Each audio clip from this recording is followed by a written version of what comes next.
Welcome back to Marcus Reacts. So it has begun. The effects of the tariffs, now that they are in effect, is definitely hindering, first off, the trucker and the truck industry. Like everyone else along America's massive supply chain, truckers expect things to go from bad to worse. This yard costs us money, this equipment costs us money, our chassis costs us money, our employees cost us money, electricity costs us money, right? So after 6 months, I would say we would be in pretty dire situations. So according to their reporting, they estimate 60 to 90 days before we see a substantial impact on our selection, the prices, shortages, so on and so forth, and how that impacts the average everyday consumer, whether you're shopping, whether you're driving, whatever you're doing, it will be no escaping the impact. America, brace yourselves for what's coming. Obviously, if you don't know, I'm a truck driver. We are in a recession right now. Banks have announced a recession, right? And unfortunately, us as truck drivers, we've been feeling this. Some will tell you a year, 2 years, 3 years, but the public has not realized this until now, right?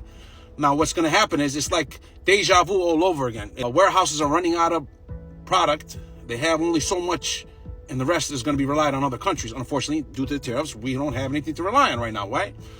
Amazon just announced they're laying off thousands of people across the country. For example, my son works at UPS part-time while he's in college. They cut his hours and many of their hours, right? Let's start. Whoever had a car note is going to get their car repossessed. The housing market, foreclosure is going to happen. I've always said this, right? On paper, it looks good what he's trying to do. What I mean by that is, ladies and gentlemen, for it to look good on paper, in reality, we would have to reset back into the late 80s, early 90s. What does that mean when I say that? The way things cost the average American to live. We would have to go back to those days for manufacturing jobs to come back in our country and for people to be able to work in these manufacturers. Other than that, you would have to put robots in these warehouses for it to work. The average American wants a very good hourly pay, lucrative, wants 401k, wants health insurance. All that's going to come from the consumer. When the product is being made, all that has to come into consideration and break it down per unit, per cost. It's a little too late for that, right? That's just the way it is. So as the average consumer, what should we do at this point? Brace for impact? Stock up? Save? I mean, what can we really do at this point, considering we didn't see this coming? Due to far less freight to haul, the company started layoffs this week and cut all trucker shifts by half. There's word of similar tightening at other trucking companies and even some going out of business. The dire times triggered by the nosedive in freight traffic, specifically imports from China, nearly half of which are typically handled by the ports here in Southern California.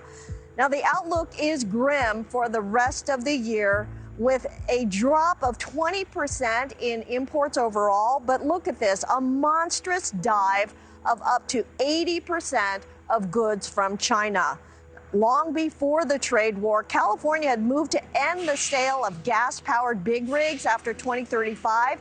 But now the Trump administration is pumping the brakes on that as it pushes for more American manufacturing.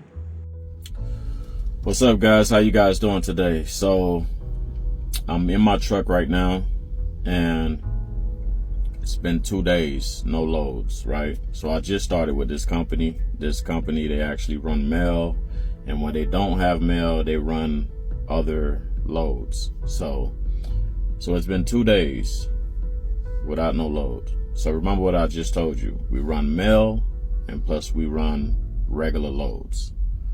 So if that don't tell you something, then I don't know what else. Because we have this tariff stuff that's going on, right? And I talk to other truck drivers that I see, hey, how y'all doing? How your company doing with loads and stuff? And I'm getting the same thing from these other drivers. I'm in California right now, and I'm getting the same thing from them. They telling me, you know, hey, it's bad. We're not getting loads like we was we don't know what's going on. But, you know, I asked them, hey, maybe it's the tariffs. It kicked in, and, you know, I've been seeing, you know, different things on news, and they talking about how bad it's going to be for truckers. Hey, I thought it wasn't going to be that bad for me because I just started with this new company, and this company do mail, and that's why I got with them. But we do regular loads too. So with us doing regular loads, that's part of it, you know. So you're not running just mail loads all the time. Sometimes you got to pick up a mail load. I mean, you got to pick up a regular load. And the way the mail run, you pick it up early in the morning, then you have to get it to where it need to go. And if you get to your next stop, and, you know, by the time you drop that off, you have to pick up a mail load. And if they don't have a mail load, now you have to wait for a regular load, which I have not been able to get a regular or mail load. So what I'm gonna tell you, truck drivers out there, is to save your money. Save your money. Don't overspend your money, because we don't know how long this thing gonna last. But I already see different news and different things that I see. I don't know if you guys watch Mother Trucker. Like, I'm watching different things, and by the things that I'm seeing, it's not looking good for us right now. Let me take this off real quick. I'm gonna show you guys out here. There's still a lot of trucks out here. See that? All on the side of me. Still a lot of trucks. A lot of trucks, guys. So what that is telling me, that it's getting pretty slow out here because of what's going on, you know. The workers didn't see this coming, and now they're carrying a lot more debt, got workers at half shifts, families that are going to spend less. This doesn't necessarily feel like we're headed in the right direction, but you give me your opinion. Put your comments below. Let's talk about it. This is Marcus Reacts. Talk to you soon.